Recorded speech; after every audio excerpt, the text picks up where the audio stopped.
What do you want to talk about? I have a few questions to ask you. Oh, cool. Your name is? My name is Pamela.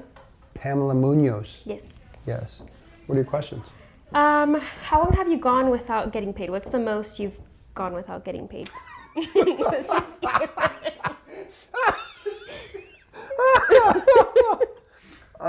Ladies and gentlemen, welcome to Real Estate. What's the longest I've gone without a check? Yes. Probably 4 or 5 months. And 5 months, I would say, yeah. How do you budget that? What's the best way to It's really tough. At the beginning, it's extremely well. It's kind of tough anytime until you have a few years of experience and you can understand lead flow and closings and price, all that stuff. The easiest way to budget, though, is to go through and analyze what you spend on a monthly basis. And then I would go through and print out bank statements, credit card statements for the last couple months. Look at how much money you spend every month, and then go back and question why. And maybe take a regular sheet of paper, put a line down the middle of it, and on the left side put necessary, like absolutely have to pay, and the next one is optional. You could even go a third line, which was I was drunk, right? And that could be for Amazon purchases. And then just go through everything that you spend and take everything on the far left, which is if I didn't have any money at all, these are the bills that would really hurt, like car payment, because I'll take your car back. Food, you got to eat.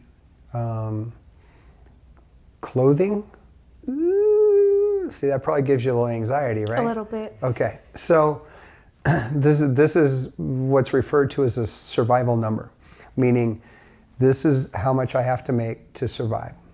And then I would say, well, what's my expectation for income over the next 3 months? And if you're a real estate agent and you don't have anybody buying a house or selling a house, that number is 0. So then I go, okay, I need to make this much money. I'm either going to borrow it, so I'm going to use credit cards, which I shouldn't do. And if I'm going to use credit cards and I'm okay doing that, I'm probably okay doing the second column, and I'll probably do the third column if I'm high or if I'm drunk, right? Because it's like, man, screw it, it's already big, who cares? And that's the trap. That's where you get caught up in, like you can outrun debt, but if you got no income and you're piling more debt on, it eventually gets to the point where you just can't outrun it. So then it becomes, what kind of side jobs could I do? And to be honest with you, if I was a real estate agent and I didn't have any deals going on and I got really desperate, I would become an Uber driver and I would engage everybody I had in the car as where I would specifically want to pick up at the airport. And then I would say, why are you in town? Mm-hmm. And I'll bet you once a week I could pick up somebody that's coming into town to look at houses. And because they're going to move here. They're thinking about moving here. And I would say, who's your real estate agent? And if they say I don't have one, like I would literally try to find clients wherever I could. Yeah. So I would spend time networking. But the problem is realtors tend to network with realtors. Mm-hmm. I would not network with realtors. I would go find other groups. I would join any type of chamber of commerce, business people, charities. I would be out so much that my side hustle would be to find people that want to buy and sell houses, mm-hmm. along with my real job, which is trying to help people buy and sell houses. So I'd be doing open houses. You'd see me at the office so much that you'd be like, I thought she was the secretary or he was the secretary because he's here so much. You're like, no, he's an agent and he's busting his butt. I'd be out in my community. I'd be walking my dog, talking to my neighbors, finding out if anybody's going to make a move. The problem is, this is what happens to real estate agents.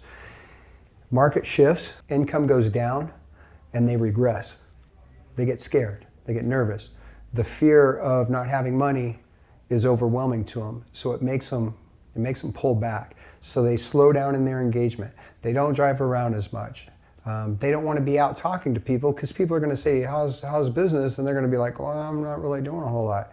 And nobody likes to do that. Like nobody wants to show up and be like, oh, like if I was a baseball player and I showed up but I can't hit a ball, And my friends are gonna be like, well, how was the game? I'm like, I sucked. You know? Nobody wants that. So it's really ironic in that most people allow fear to pull them back.